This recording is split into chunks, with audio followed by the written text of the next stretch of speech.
Prendre soin de son corps, une quête éternelle de bien-être devenue très lucrative.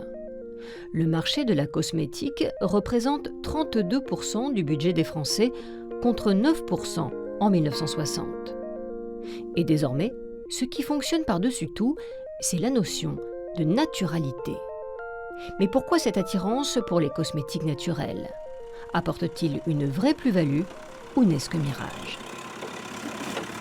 Véronique récolte des algues sur les plages du Finistère depuis plus de 20 ans. Cet après-midi, elle est à la recherche de Fucus vesicule. Ça, j'ai pas le droit.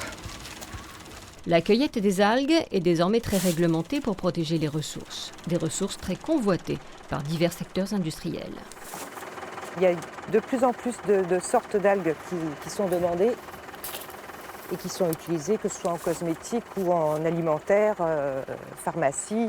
Mais le cosmétique, ça représente une bonne partie? Depuis une bonne dizaine d'années, ils en veulent de plus en plus. La cosmétique est en effet devenue le deuxième pôle d'utilisation des algues après l'agroalimentaire. Une filière que la Bretagne a su exploiter avec de nombreuses créations d'entreprises ces 15 dernières années. À l'origine de cette croissance, la découverte scientifique des diverses propriétés de ces actifs marins. Apaisantes, détoxifiantes, stimulantes, leurs vertus sont nombreuses. Dans les Pays de la Loire, deux frères ont décidé de surfer sur les bienfaits de la naturalité, mais sous une autre forme, la bave d'escargot. Leur élevage, dédié au début à l'alimentation, est devenu une entreprise de cosmétiques très prometteuse. La bave, ça date de l'Antiquité, hein. C'est des remèdes de grand-mère. Donc dans la bave, naturellement, vous avez du collagène, de la lantoïne, de l'élastine, des vitamines et de l'acide glycolique. Tout ça naturellement, hein. Et tout ce qu'il faut pour la peau. C'est en leur chatouillant le pied qu'ils obtiennent cette matière première si précieuse qui sert à fabriquer une gamme de 11 produits, de la crème au savon. C'est vrai que ce n'est pas forcément glamour, hein, bave d'escargot, mais au moins c'est un produit naturel, hein. Il n'y a aucun produit ici de la pétrochimie, on est sur vraiment des produits naturels avec des super résultats. Avec plus de 98% d'ingrédients naturels fabriqués localement et certifiés bio, cette entreprise a mis toutes les chances de son côté pour plaire aux consommateurs. Le côté naturel égale safe, non toxique, égale c'est bien. C'est pas toujours le cas, hein. Il faut être vigilant, c'est pas parce que c'est marqué naturel que c'est bon. Ensuite, il faut regarder dans la liste des ingrédients toujours la quantité de produits naturels qu'il y a dans la formule et regarder les autres produits qui peuvent être complètement inoffensifs tout en n'étant pas naturels. Ensuite, on va désinfecter tout. Mais pour certaines femmes, la confiance envers l'industrie pétrochimique est bel et bien rompue. Pour réaliser un baume à lèvres, on va utiliser 3 ingrédients de base. Un beurre végétal.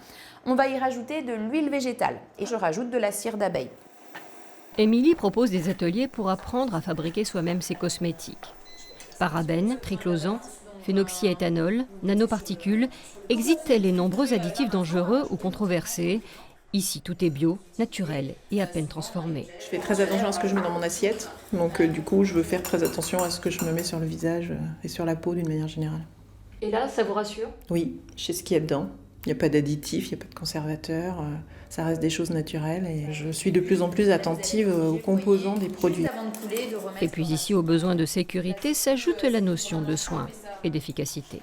Un rouge à lèvres conventionnel, il va être là effectivement pour avoir une bonne tenue, pour faire joli. Il a rarement des propriétés filmogènes, réparatrices, cicatrisantes, avec ce qu'on va pouvoir utiliser en cosmétique maison, en utilisant des huiles végétales, des beurres, qui vont avoir réellement un effet sur les lèvres.